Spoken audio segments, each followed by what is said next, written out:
안녕하세요.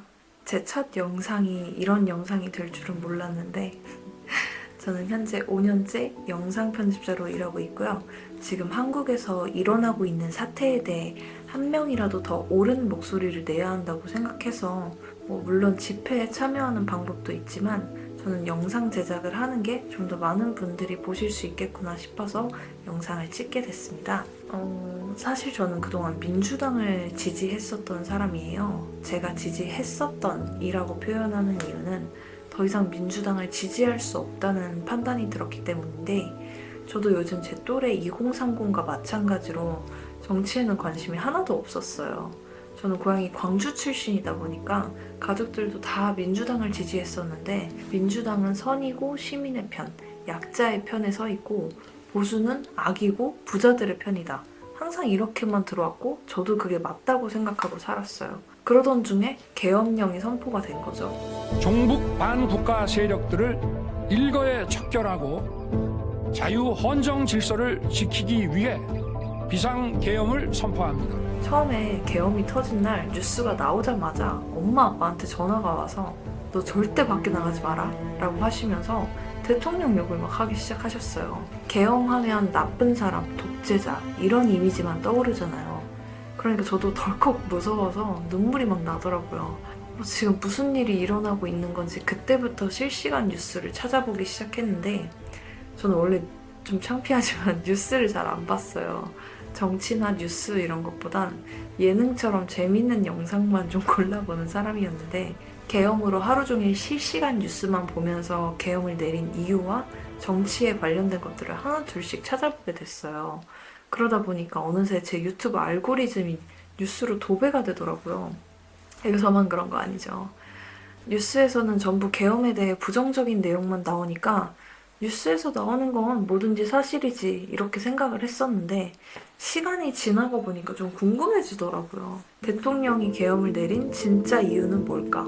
계엄이 실패했을 때의 상황도 분명히 가정을 해봤을 거고 실패한 뒤에 엄청난 후폭풍도 분명히 예상을 했을 텐데 MBC나 JTBC의 뉴스나 댓글들을 보면 대통령 바보고 앞뒤 생각 없이 술 먹고 아니면 서울의 봄 보고 계엄을 내린 거다 이런 뉴스와 여론들이 정말 많은데 윤석열 대통령이 서울대 법대 출신의 사법고시까지 붙고 서울중앙지검장 검찰총장까지 했던 사람이에요. 근데 그런 사람을 우리가 대통령으로 뽑은 건데 서울대 법대에 검찰총장까지 했을 정도로 법을 잘 아는 사람이 뉴스에 나온 대로 술 먹고 한 명분 없는 계엄을 하진 않았을 거고 본인은 이미 대통령인데 탄핵까지 될 수 있는 계엄이라는 위험한 결정을 한다? 여기서부터 저는 윤석열 대통령이 계엄을 선택하게 된 본질적인 이유에 대해 찾아보기 시작했어요. 대체 뭘 얻으려고 이렇게까지 리스크를 감수한 걸까? 우선 대통령이 직접 발표한 1차, 2차 담화문을 처음부터 끝까지 다 봤어요.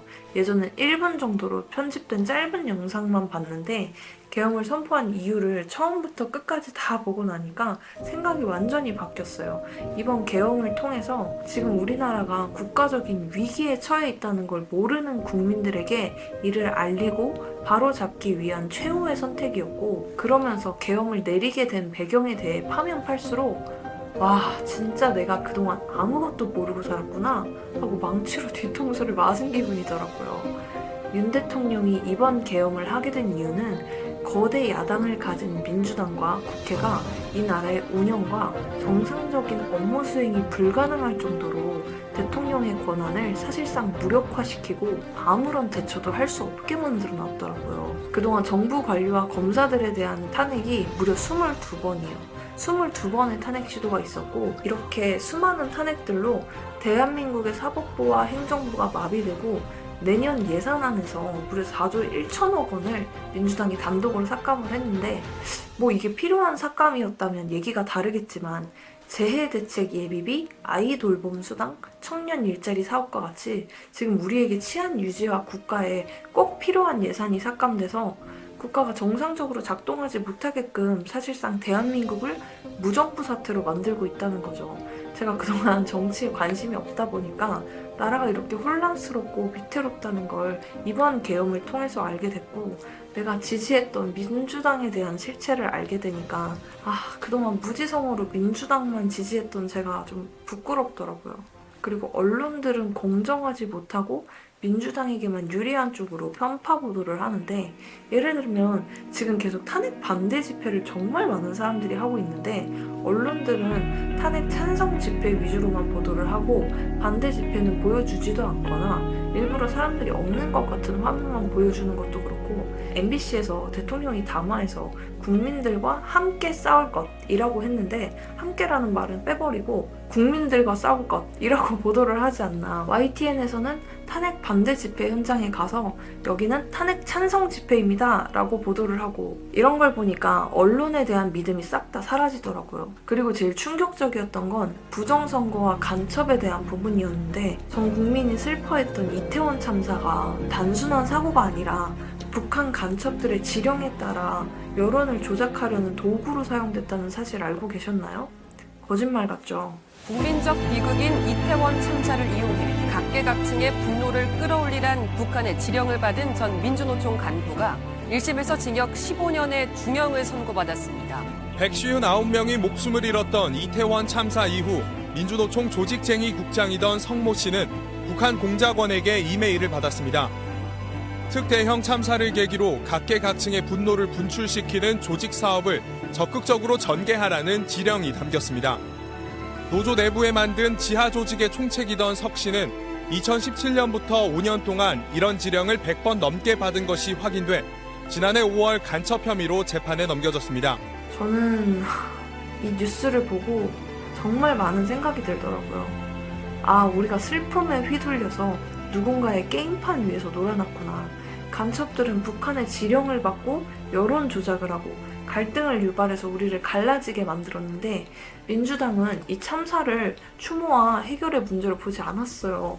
재발 방지 대책이나 구조적인 문제 해결보다는 사고 직후에 국정조사를 요구하며 사고의 책임을 철저하게 대통령에게 부각시키려는 정치적인 공세에만 집중을 했죠. 이게 국민 분열과 혼란을 일으키려고 한 간첩이랑 뭐가 다르죠? 사고의 본질보다 책임 공방에만 집중하고 국민들을 서로 싸우게 만들고. 근데 여러분, 여기서 끝이 아니에요.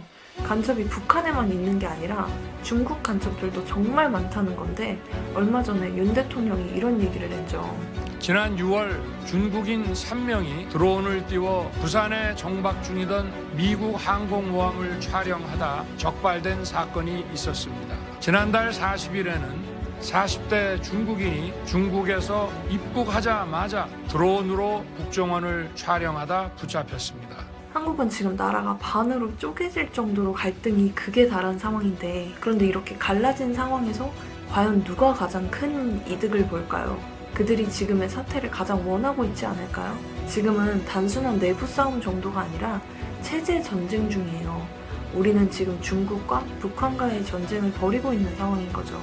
이렇게까지 간첩들이 활개치는 상황인데도 민주당은 국가보안법을 폐지하자고 하고 간첩법을 반대한다는 거예요. 간첩을 잡지 말자고요? 이게 진짜 내란이지 누가 내란이에요? 자, 그리고 정말 중요한 부정선거 의혹이 있죠. 부정선거? 이것도 너무 음모론 같지 않냐고요? 선거관리위원회가 북한의 정찰 충돌을 포함해 총 8건의 해킹 공격을 받고도 국정원의 보안 점검 권고를 거부한 것으로 드러났습니다. 국가정보원이 해커의 관점에서 문제를 확인해보니 선거인 명부를 조작하거나 개표 결과 변경까지 가능한 수준이었는데, 저는 이거 듣고 좀 황당했어요. 보안 취약점을 그대로 방치한다면 우리나라의 투표 시스템이 공격을 받을 수도 있는 상황인데 점검조차 안 한다고? 그리고 알면 알수록 이 선관위라는 조직의 문제점은 진짜 셀 수도 없을 정도로 많더라고요. 대통령도 말했죠. 선관위의 비밀번호는 1, 2, 3, 4, 5다.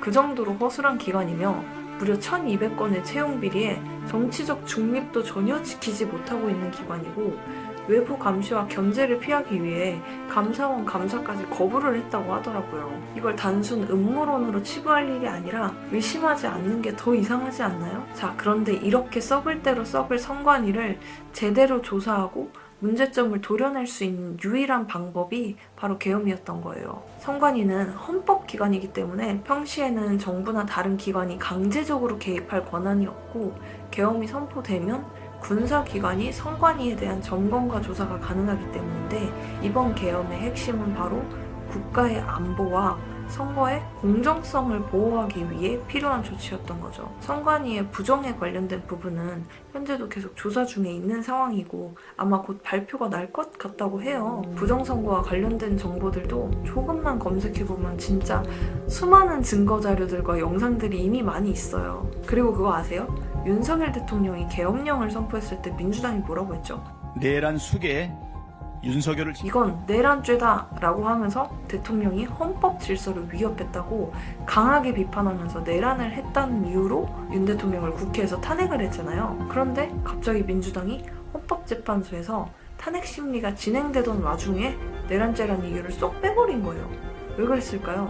이번 윤석열 대통령의 계엄령은 민주당에서 봐도 이걸 내란죄로 보기가 어렵고 법적으로도 성립되기 어렵다는 걸 민주당도 잘 알고 있기 때문이죠. 민주당은 처음에 국민들에게 대통령이 내란죄를 저질렀고 내란숙이라는 워딩을 써가면서 계속해서 내란이라는 점을 부각시켰죠. 근데 실제로 법적 판단이 불리할 것 같으니까 이제 와서 슬쩍 빼버리는 거죠. 내란이라고 대통령을 탄핵을 시켜놓고 그걸로 국민들에게 대통령이 헌법 질서를 어겼다라는 이미지를 심어 놓았는데 정작 내란죄를 빼버리면 그 탄핵 사유도 무너지는 거 아니에요? 그뿐만 아니라 탄핵 이후 진행된 수사 과정에서도 문제가 많아요. 원래 대통령을 수사하려면 서울, 중앙, 지방법원에서 영장을 받아야 하잖아요. 그런데 이번에 서울 서부지방법원에서 영장이 나왔대요. 왜 중앙지법이 아니라 서부지법이었을까요? 서부지법엔 민주당과 비슷한 성향의 판사들이 많다는 얘기가 있어서 영장을 쉽게 받으려고 일부러 서부지법으로 넘긴 거 아니야? 라는 말이 나오는 거죠. 그리고 공수처가 대통령을 체포하려고 했다는 것도 논란이 됐어요. 공수처는 원래 고위공직자의 특정 범죄만 수사할 수 있는데 내란죄 같은 대형 사건은 수사 권한이 없거든요. 그러니까 대통령이 이건 위법이고 받아들일 수 없다라고 반발한 거예요. 결국 민주당은 처음에 내란죄다 하고 강하게 밀어붙였다가 불리해지니까 슬그머니 내란죄 빼버리고 이게 우리가 믿고 따라야 할 법치주의가 맞을까요? 이건 단순한 정치 싸움이 아니에요. 법과 공정성의 문제예요. 법을 지켜야 할 사람들이 그 원칙을 무시할 때 피해는 고스란히 우리에게 돌아오겠죠. 더 이상 같은 국민들끼리 분열되어 싸울 때가 아니에요. 지금 우리가 진짜 싸워야 할 대상은 대한민국을 집어삼키려고 하고 있는 중국과 북한, 그리고 그들과 같은 방향으로 움직이는 민주당입니다.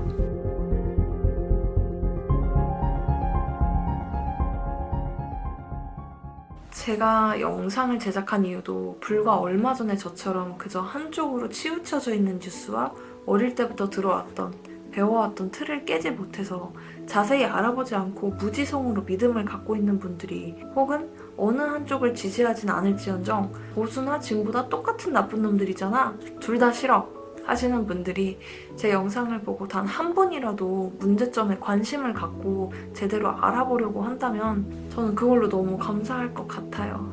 어떤 분에게는 좀 두서없이 들리는 영상일지도 모르겠지만 끝까지 봐주셔서 감사합니다.